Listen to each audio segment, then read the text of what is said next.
Fairwanto dengan NPM 23401475 dari kelas A4 Manajemen ingin mempresentasikan tentang membaca untuk menulis.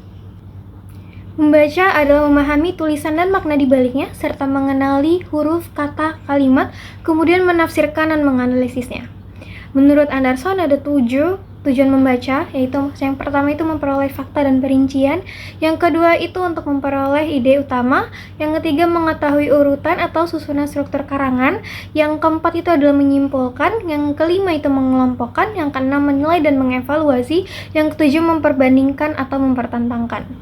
Sedangkan menurut Nur Hadi ada 2 tujuan membaca yang dipisahkan menjadi 2, yaitu umum dan khusus. Nah, umum sendiri itu mendapatkan informasi untuk memperoleh pemahaman dan memperoleh kesenangan. Yang kedua itu khusus, mendapatkan informasi faktual, memperoleh keterangan sesuatu yang khusus atau problematis. Yang ketiga memperoleh kenikmatan emosi, dan yang keempat untuk mengisi waktu.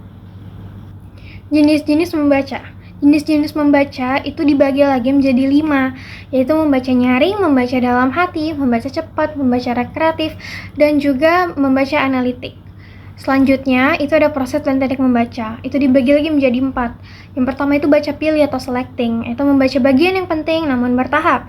Sedangkan baca lompat atau skipping, itu membaca yang penting namun secara acak. Dan yang ketiga itu membaca layap atau skimming, itu membaca cepat untuk menemukan ide pokok.